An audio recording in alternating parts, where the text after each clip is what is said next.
नमस्कार दोस्तों। आप सुन रहे हैं रेनोवेशन टू रेवोल्यूशन, जहां हम सिर्फ आइडियाज की बात नहीं करते, हम उन आइडियाज की बात करते हैं जो इंसान की जिंदगी बदल सकते हैं। आज हम बात करेंगे एक ऐसी किताब की जिसे सिलिकॉन वैली की बाइबल कहा जाता है। किताब का नाम है 0 to 1। लिखी गई है पेपाल के को फाउंडर और बिलियनियर इन्वेस्टर पीटर थील द्वारा। बचपन से हमें यही सिखाया गया है कि कंपटीशन ही सफलता की चाबी है। स्कूल में अच्छे नंबर लाने से लेकर स्पोर्ट्स में जीतने और करियर में आगे बढ़ने तक हमें हमेशा दूसरों से बेहतर करने को कहा गया है। लेकिन क्या हो अगर मैं कहूं कि यह सबसे बड़ा झूठ है? पेपाल के फाउंडर और फेसबुक के पहले बड़े इन्वेस्टर पीटर थियल का मानना है कि कंपटीशन तो हारने वालों के लिए है। वो कहते हैं कि अगर आप सिर्फ दूसरों की नकल कर रहे हैं तो आप दुनिया में कुछ भी नया नहीं जोड़ रहे। इस वीडियो में हम उनकी कमाल की किताब 0 to 1 के हर चैप्टर को निचोड़ कर जानेंगे कि कैसे आप कंपटीशन की रेस से बाहर निकलकर कुछ ऐसा बना सकते हैं जो दुनिया ने पहले कभी नहीं देखा। हेलो दोस्तों और भविष्य बनाने वालों, आज हम उस किताब की बात करने वाले हैं जिसने सिलिकॉन वैली के सोचने का तरीका ही बदल दिया। 0 to 1। ये किताब पीटर थियल के स्टैनफोर्ड यूनिवर्सिटी में दिए गए लेक्चर्स का निचोड़ है। इसका मेन आइडिया बहुत सिंपल लेकिन पावरफुल है। दुनिया में तरक्की दो तरह से होती है, एक से एन तक या शून्य से एक तक। एक से एन का मतलब है जो चीजें पहले से हैं उन्हें कॉपी करना या थोड़ा बेहतर बनाना। जैसे एक टाइप का बर्गर बनाने वाले 100 रेस्टोरेंट खोल देना, इसे ग्लोबलाइजेशन कहते हैं। लेकिन शून्य से एक का मतलब है कुछ बिल्कुल नया बनाना। जैसे ऐसा रेस्टोरेंट बनाना जहां खाना इंसान नहीं, रोबोट्स बनाते हो। यह है असली इनोवेशन। ये वीडियो आपको शून्य से एक तक जाने का रास्ता दिखाएगा, एक एक चैप्टर करके। तो चलिए देखते हैं कि भविष्य बनता कैसे है। अध्याय 1, भविष्य की चुनौती, the challenge of the future. Thiel पहले ही चैप्टर में हमारे दिमाग को झटका देते हैं। वो कहते हैं कि प्रोग्रेस या तरक्की अपने आप नहीं होती, हमें उसे धक्के मारकर लाना पड़ता है। असली तरक्की वर्टिकल होती है, शून्य से एक, हॉरिजॉन्टल नहीं, एक से एन। जब हम कुछ नया बनाते हैं तो हम असल में टेक्नोलॉजी का इस्तेमाल कर रहे होते हैं। और यहां टेक्नोलॉजी का मतलब सिर्फ कंप्यूटर नहीं, बल्कि किसी भी काम को करने का नया और बेहतर तरीका है। असली चैलेंज ये है कि हम भविष्य के बारे में सिर्फ अच्छी अच्छी उम्मीदें न रखें, बल्कि एक पक्का प्लान बनाकर उसे बनाने निकल पड़े। अध्याय 2, 1999 की तरह पार्टी करो, पार्टी लाइक इट्स 1999। इस चैप्टर में थियल हमें 90 के दशक के आखिर में हुए डॉट कॉम बबल की याद दिलाते हैं। वो एक ऐसा दौर था जब स्टार्टअप्स को लेकर एक पागलपन था। ज्यादातर कंपनियों के पास कोई ठोस बिजनेस प्लान नहीं था और वो बुरी तरह फेल हो गई। इस बबल के फटने के बाद सिलिकॉन वैली ने कुछ गलत सबक सीख लिए, जैसे कि हमेशा छोटे छोटे कदम उठाओ, कभी बड़ा सपना मत देखो और बस दूसरों के प्रोडक्ट को थोड़ा बेहतर बनाते रहो। टीएल कहते हैं कि असली सबक कुछ और था।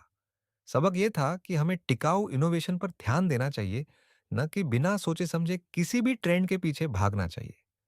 अध्याय 3, सभी खुश कंपनियां अलग हैं, all happy companies are different. अब आते हैं इस किताब के सबसे जबरदस्त आइडिया पर। थियल यहां एक हिम्मत वाला बयान देते हैं।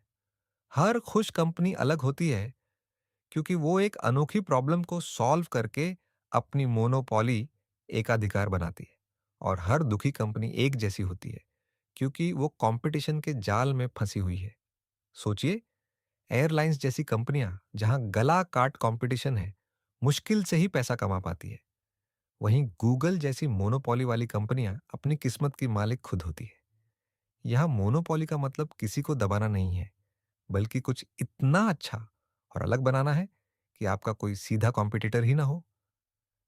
अध्याय 4, प्रतिस्पर्धा की विचारधारा, द आइडियोलॉजी ऑफ कंपटीशन।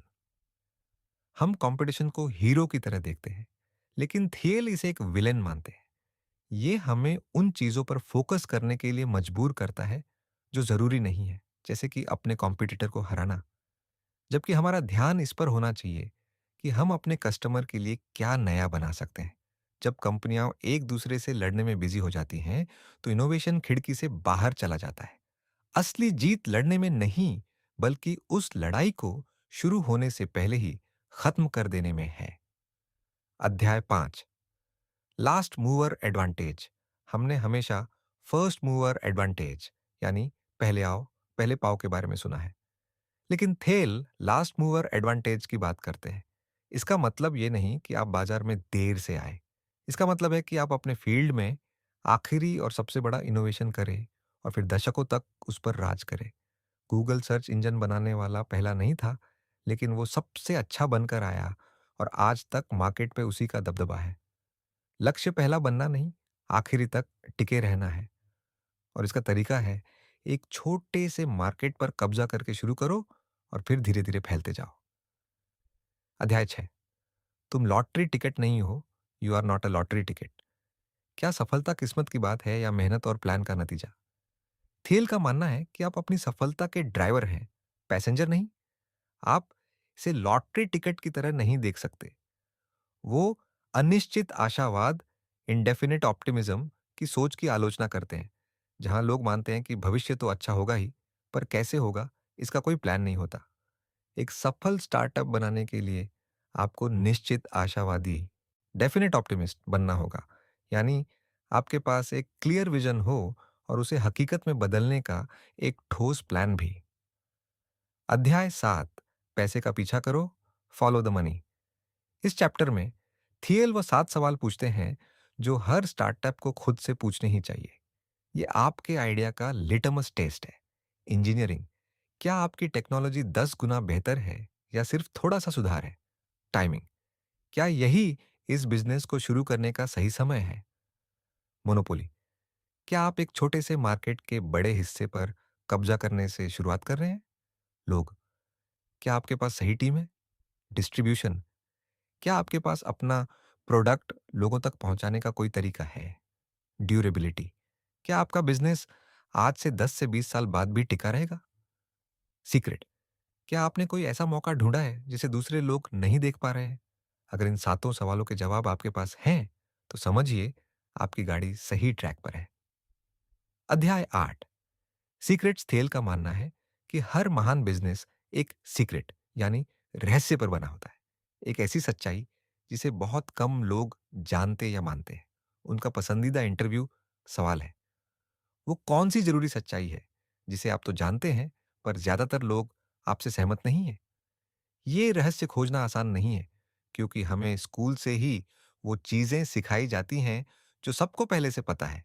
लेकिन अगर आप दुनिया में कुछ नया बनाना चाहते हैं, तो आपको उन रहस्यों को खोजना होगा जिन पर अभी तक किसी की नजर नहीं पड़ी है। अध्याय 9, फाउंडेशंस। एक स्टार्टअप की नींव बहुत मायने रखती है। थियल कहते हैं कुछ और बने कि शुरुआत में लिए गए कुछ फैसले, जैसे कि अपना को फाउंडर चुनना, बाद में बदलना लगभग नामुमकिन होता है। उन्होंने 3 चीजों पर जोर दिया: सही पार्टनर, जिसके साथ आपकी पुरानी दोस्ती और अच्छी केमिस्ट्री हो; ऑनरशिप, टीम में हिस्सेदारी का सही बंटवारा; और कंट्रोल, बोर्ड और फाउंडर्स के बीच पावर का क्लियर स्ट्रक्चर। एक मजबूत नींव के बिना एक महान कंपनी कभी नहीं बन सकती। अध्याय 10, माफिया का mechanics, the mechanics of mafia. यहां माफिया का मतलब एक ऐसी टीम से है जो एक दूसरे के लिए कुछ भी कर सकती है, एकदम पक्के दोस्त। थियल अपनी शुरुआती कंपनी को पेपैल माफिया कहते हैं, जहां टीम के सदस्य सिर्फ साथ काम नहीं करते थे, बल्कि एक मिशन के लिए एक दूसरे से गहराई से जुड़े थे।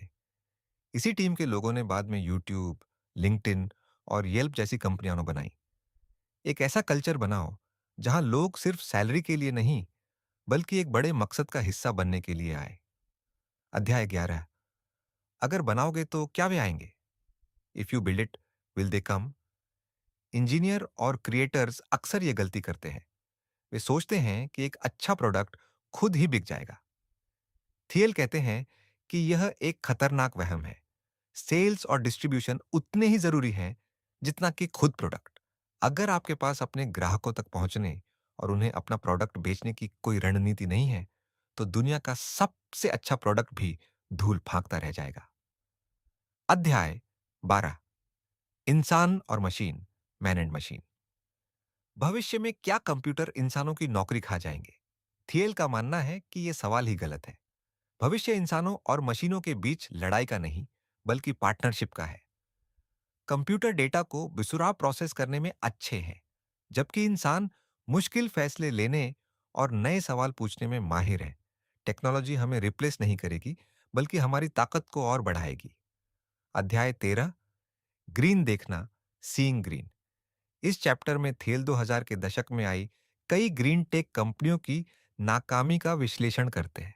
वे कहते हैं कि वे कंपनियां इसीलिए फेल नहीं हुई क्योंकि उनका मिशन गलत था, बल्कि इसलिए क्योंकि उन्होंने चैप्टर 7 वाले 7 सवालों को नजरअंदाज कर दिया था।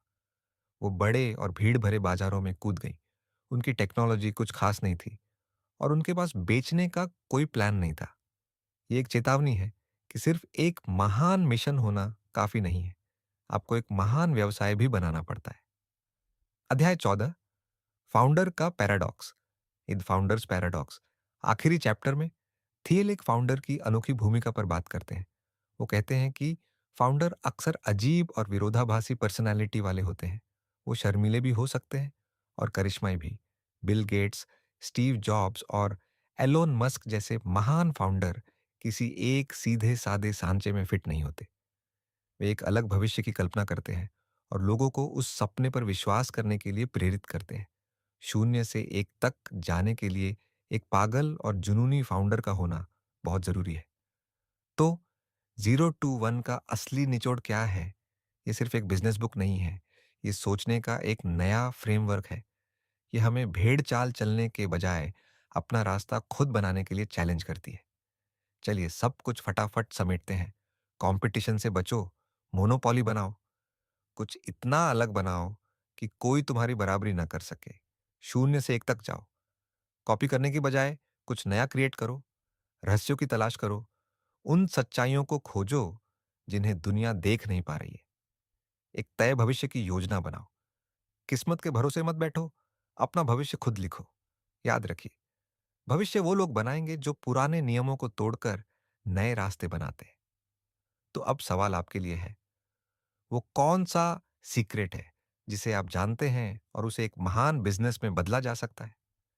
नीचे कमेंट्स में अपना 0 to 1 आइडिया जरूर शेयर करें और भविष्य में ऐसी ही कमाल की बुक समरी के लिए हमारे चैनल को सब्सक्राइब करना न भूलें। याद रखें, भविष्य की नकल नहीं की जाती, उसे बनाया जाता है। मैं मिलूंगा आपसे अगले एपिसोड में। तब तक थिंक डीपली,